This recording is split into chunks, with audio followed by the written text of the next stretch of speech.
नमस्कार साथियों, incarnation class में आप सभी का बहुत बहुत स्वागत है। आज की क्लास में हम 2023 का साइंस का प्रीवियस ईयर पेपर सॉल्व करेंगे। तो आप लोग अच्छे से देखिएगा, पूरा आप लोगों को समझ में आएगा और ऐसे ही आप लोग पेपर में सॉल्व करिएगा। ठीक, जैसे देखिए पहला का बहुविकल्पी क्वेश्चन है। भारत के पहले अंतरिक्ष यात्री थे, तो सबसे पहले भारत के अंतरिक्ष यात्री कौन थे? तो आपके राकेश शर्मा थे। ये आपके देखिए फर्स्ट सेमेस्टर में भी आया था। ठीक है, इसके बाद अगला क्वेश्चन आपका है, पेट्रोल में होती है, तो क्या होती है? पेट्रोल में आपकी रासायनिक ऊर्जा होती है। ठीक, कैसे रासायनिक ऊर्जा होती है? पेट्रोल आपका लिक्विड में होता है, लेकिन जब वो बाइक में पड़ता है तो क्या होता है? ज्वलनशील होकर क्या करता है? ऊर्जा देता है ना। तो उसमें क्या पाया जाता है? रासायनिक ऊर्जा पाया जाता है। ठीक, अगला क्वेश्चन आपका तीसरा क्वेश्चन है, बल का एसआई मात्रक। बल का एसआई मात्रक क्या होता है? न्यूटन होता है। ठीक, इसका राइट आंसर आपका ऑप्शन नंबर बी बिल्कुल सही जवाब हो जाएगा। अगला क्वेश्चन है, केवल जंतु कोशिका में पाया जाता है, तो केवल जंतु कोशिका में क्या पाया जाता है? सेंट्रोसोम पाया जाता है। ठीक, चलिए बढ़ते हैं अगले क्वेश्चन पर। पांचवा नंबर क्वेश्चन आपका है, चूना पत्थर का रासायनिक सूत्र क्या है? तो चूना पत्थर का रासायनिक सूत्र क्या होता है? CaO। ठीक, क्या होता है? CaO, ये आपका रासायनिक सूत्र होता है चूना पत्थर का। अब आ गए अति लघु उत्तरीय प्रश्न पर। अति लघु उत्तरीय प्रश्न का पहला क्वेश्चन है, वयस्क मानव शरीर में कितनी अस्थियां पाई जाती हैं? तो वयस्क मानव शरीर में कितनी अस्थियां पाई जाती हैं? 206 अस्थियां पाई जाती हैं टोटल। ठीक, चलिए अगला क्वेश्चन आपका, वसा में घुलनशील किन्हीं दो विटामिन का नाम लिखिए। तो वसा में घुलनशील विटामिन, जैसे आपने के लिख दिया, ई लिख दिया आपने, जिसे हमने देखिए आप 4 बता दिया, KEDA कीड़ा, ये आपका क्या होता है? वसा में घुलनशील होता है। लेकिन 2 ही पूछा है तो आप कुछ भी लिख दीजिए, चाहे डी लिख दीजिए, चाहे ए लिख दीजिए, इन दोनों में से दोनों में लिख दीजिए, कोई लिख दीजिए। ठीक, इसके बाद जल में घुलनशील कौन सा होता है? जल में घुलनशील आपका BC होता है।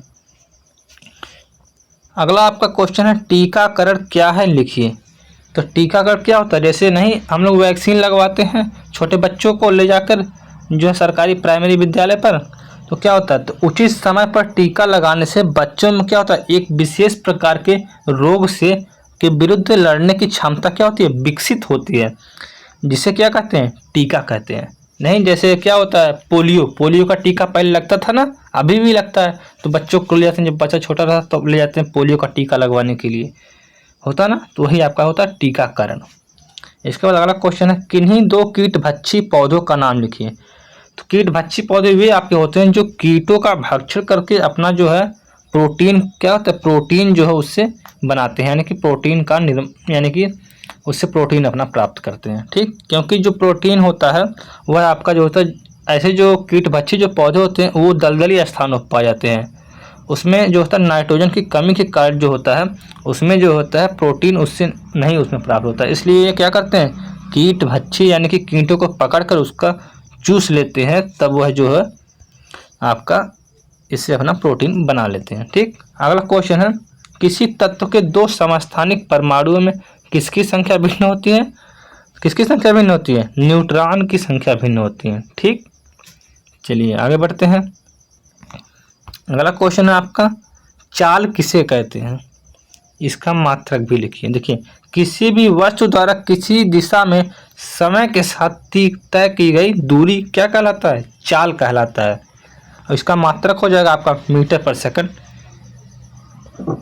जैसे 1 सेकंड में 5 मीटर तय की गई दूरी, तो क्या हो जाएगा? 5 मीटर पर सेकंड होगा ना। ये क्या होगा? ये आपकी चाल है, 5 मीटर पर सेकंड के स्पीड से चल रहा है, 10 मीटर पर सेकंड के स्पीड से। ठीक, अगला है आपका लघु उत्तरीय प्रश्न, मनुष्य के मुख में कितने प्रकार के दांत पाए जाते हैं? उनके नाम एवं कार्यों को लिखिए। तो मनुष्य के दांत में 4 प्रकार के दांत पाए जाते हैं। पहला आपका कृंतक, रदनक, अग्रचवर्णक, चवर्णक, यही आपके 4 प्रकार के दांत पाए जाते हैं। अब उनका कार्य भी पूछा है तो एक एक कार्य करके लिखेंगे। कार्य में क्या हो जाएगा? कार्य ऐसे डालेंगे हेडिंग, इसके बाद लिखेंगे कृंतक दांत, यह भोजन को काटने का काम करता है। जैसे रोटी को नहीं हम लोग काटते हैं छोटे छोटे टुकड़े में, तो यह आपका क्या होता है? काटने का काम करता है। इनकी संख्या कितनी होती है? 4 होती है नीचे और 4 ऊपर, टोटल 8 संख्या होती है। ठीक, चलिए इसके बाद अगला है आपका रदनक। ये भोजन को फाड़ने का कार्य करते हैं तथा इनकी संख्या दो दो होती है। जैसे गन्ने को नहीं हम लोग चीर के जो उसका जो ऊपर का कवर जो क्या करते हैं हटाते हैं ना, तो कैनाइन जिसे हम लोग इंग्लिश में कहते हैं, नहीं होता है दो दांत नीचे होता है दो दांत ऊपर होता है, यानी कि चार दांत होते हैं रदनक के। इसके बाद अगला आपका अग्रचवर्णक। अब अग्रचवर्णक को क्या कहते हैं? ये भोजन को कुचलने में मदद करता है। इनकी संख्या कितनी होती है? चार चार होती है। तो कितनी संख्या हो जाएगी इनकी? टोटल 8 संख्या हो जाएगी। अब अगला लास्ट है चवर्णक। ये दांतों में लास्ट में होते हैं जो भोजन को पीसने का कार्य करते हैं। इनकी संख्या कितनी होती है? 6 6 होती है। तो 6 6 12 आपका ये हो गया और 4 4 8, 12 8 कितना हो गया? 20 हो गया। और 20 और ये आपका जो रत्नक में 4 हो गया ना, तो 20 4 24। इसके बाद जो होता है यहाँ पे देखिए 4 4 8 दांत यहाँ पे, और 24 8 कितना हो जाएगा? 24 6 30 और 30 2 32, यानी कि आपका टोटल 32 दांत हो गया। ठीक, चलिए आपका फसल चक्र से आप क्या समझते हैं? फसल चक्र को बताइए। तो फसल चक्र किसी निश्चित भूमि में निश्चित समय वाली फसलों को लगातार बदल बदल कर बोना ही फसल चक्र कहलाता है। यह मौसम तथा ऋतु के ऊपर निर्भर करती है। जैसे आपका धान के समय तो आप गेहूं बोएंगे नहीं, है ना, तो मौसम और समय या ऋतु के ऊपर निर्भर करती है ना, तो आप बोलेंगे हाँ। तो पहले धान बोएंगे, फिर इसके बाद उसको काट के फिर इसके बाद गेहूँ बोएंगे। ठीक, फिर गेहूँ काटने के बाद क्या बोलेंगे? पिपरामिंट बोएंगे, जिसे हम लोग मेंथा कहते हैं ना, पिपरामिंट। तो क्या हो जाएगा? देखिए फसल चक्र हुआ कि नहीं? पहले आप धान बोए, फिर गेहूँ बोए, फिर पिपरामिंट बोए, फिर आप धान बोएंगे, फिर गेहूँ बोएंगे, फिर पिपरामिंट बैठाएंगे या कुछ भी करेंगे, या ककड़ी बोएंगे या कुछ भी जो उस समय बोने लायक होगा, है ना। तो क्या यही चक्र चलता रहेगा हमेशा। ठीक, चलिए चलते हैं अगले क्वेश्चन पर। अगला क्वेश्चन आपका ऊर्जा किसे कहते हैं? विभिन्न प्रकार की ऊर्जाओं का संक्षिप्त विवरण कीजिए। तो ऊर्जा हेडिंग डाल के लिखेंगे किसी वस्तु द्वारा कार्य करने की क्षमता ही उस वस्तु की ऊर्जा कहलाती है। तो ऊर्जा कितने प्रकार की होती है? 2 प्रकार की होती है। एक आपकी स्थिर ऊर्जा, एक आपकी गतिज ऊर्जा। और जैसे आप कोई कार्य कर रहे हैं तो आपके शरीर में ऊर्जा है ना, तभी तो आप कार्य कर पा रहे हैं। तो क्या है? आपका गतिज ऊर्जा का कार्य कर रहा है। तो सबसे पहले लिखेंगे स्थिर ऊर्जा। जब कोई भी वस्तु जिस क्षमता से स्थिर बनी रहती है या स्थिर बने रहने की क्षमता, यही आपकी स्थिर ऊर्जा कहलाती है।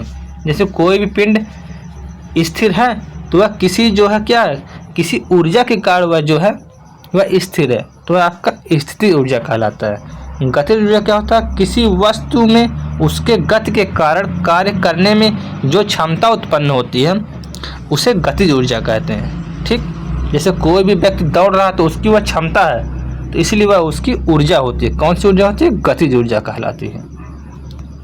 ठीक, अब अगला माइटोकॉन्ड्रिया कोशिका का ऊर्जा गृह क्यों कहा जाता है या ऊर्जा घर क्यों कहा जाता है? तो माइटोकॉन्ड्रिया हमारी कोशिका में विशेष कक्षा की तरह रहता है जो कोशिका के लिए ऊर्जा बनाता है।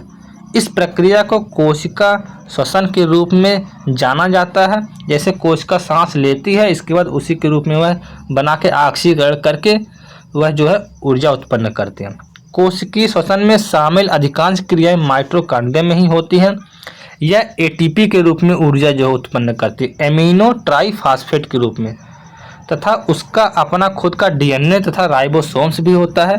माइटोकॉन्ड्रिया अपना कुछ प्रोटीन स्वयं बनाते हैं। ठीक, ये आपका हो गया माइटोकॉन्ड्रिया क्या होगा? चित्र हुआ। हल्का सा अगर आप चित्र बना देंगे तो आपका नंबर नहीं कटेगा, है ना, कटने का चांस बिल्कुल खत्म हो जाएगा। इसके बाद आपका क्या हो जाएगा? धातु की किन्हीं 4 विशेषताएं लिखिए। अब धातु कैसे होती हैं? धातु आपकी तन्य होती है तथा चमकदार भी होती है। जैसे लोहा है, क्या लोहा क्या हार्ड होता है ना, तो लिखिए आपका लोहा चमकदार होता है या धातुएं चमकदार होती हैं, तन्य होती है। तन्य का मतलब क्या? तो बहुत टाइट, है ना। इसके बाद अगला है आपका धातुएं को गर्म करने में आप पीटने पर क्या होते हैं? बढ़ती हैं। ठीक, ये आप देखिए तार है ना, धातुएं अगर आप किसी भी लोहे को गर्म करके पीटेंगे तो क्या होगा? लोहे के अगर आप छड़ जो होता है ना सरिया, उसको अगर आप पीटेंगे गर्म करके तो क्या होता है? लंबा होता है ना, उसको पीटने पर। इसके बाद अगला क्वेश्चन है, अगला है आपका धातुएं सुदृढ़ होती हैं। सुदृढ़ का मतलब होता है वह बहुत मजबूत होती हैं। दृढ़ मतलब क्या होता है? एकदम स्थिर, स्ट्रेट, पूरा मजबूत। धातुएं विद्युत का सुचालक होती हैं। अब धातुएं में देखिए अगर आप करंट प्रवाहित करेंगे तो क्या होगा? करंट उसमें प्रवाहित होने लगेगा, ठीक है, बहुत ही अच्छे से। इसलिए वह विद्युत का क्या होती हैं, सुचालक होती हैं, ठीक। इसके बाद ध्वनि प्रदूषण के हानिकारक प्रभावों को समझाइए। तो ध्वनि प्रदूषण वर्तमान समय में बढ़ता जा रहा है। बहुत तेज ध्वनि मानव शरीर पर प्रतिकूल प्रभाव डालता है, ठीक। अब कैसे मानव शरीर पर प्रतिकूल प्रभाव डालता है, देखिए। ध्वनि प्रदूषण से मानव के तंत्रिका तंत्र पर प्रभाव डालता है। पहला है आपका ध्वनि प्रदूषण अन्य बहुत से दुष्प्रभाव देखे गए। जैसे आपका पहला, रंगों को पहचानने में दिक्कत होने लगती है। अब पता लगे यहीं आपके सिर के ऊपर डीजे बज रहा है खूब तेज, तो आप क्या चकाचौंध होता है ना, रंग को पहचानने में थोड़ी दिक्कत होने लगती है। इसके बाद अगला आपका पॉइंट है 90 डेसिबल से अधिक ध्वनि जो है कान के लिए क्या होता है, हानिकारक होता है। जैसे लगता है कि अब सुनाई देना ही बंद हो गया, नहीं, एक एक बार डीजे इतना तेज लोग बजा देते हैं। इसके बाद अगला है कि अधिक ध्वनि से हृदय पर भी क्या होता है, नुकसान होता है। कई बार लोगों को हार्ट अटैक भी आ जाता है। इसलिए हार्ट अटैक की बीमारी वाले लोगों को ध्वनि प्रदूषण यानी कि डीजे के पास से दूर किया जाता है, ठीक है। सौर परिवार का सचित्र वर्णन करिए या सचित्र समझाइए। तो सूर्य के चारों तरफ घूमने वाले सभी ग्रह, उपग्रह आदि समूहों को सौर परिवार या सौर मंडल कहते हैं, ठीक। सौर परिवार में सूर्य एक तारा है जिसके चारों तरफ सभी ग्रह उपग्रह घूमते रहते हैं। तो सूर्य के चारों तरफ घूमने वाले पिंड ग्रह कहलाते हैं, ठीक। तो सूर्य के चारों जो घूमते हो आपके ग्रह कहलाते हैं। लेकिन ग्रह क्या कहलाते हैं, ग्रह के चारों तरफ घूमने वाले आकाशीय पिंड उपग्रह कहलाते हैं, ठीक। आपका ग्रह उपग्रह दोनों आपका हो गया। जैसे देखिए हमने यहाँ पे देखिए, यहाँ पे क्या, सूर्य एक तारा है, सूर्य तारे को बना लिया। इसके बाद इसके चारों तरफ सूर्य, शुक्र, पृथ्वी, मंगल, बृहस्पति, शनि, वरुण, ये सब क्या है, 8 जो है ग्रह भी हमें यहाँ पे क्या कहें, बना दिए हैं, ठीक। तो सचित्र बोला तो यहाँ पे चित्र बनाना बहुत आवश्यक है, ठीक। अब ये आपका समाप्त हो गया।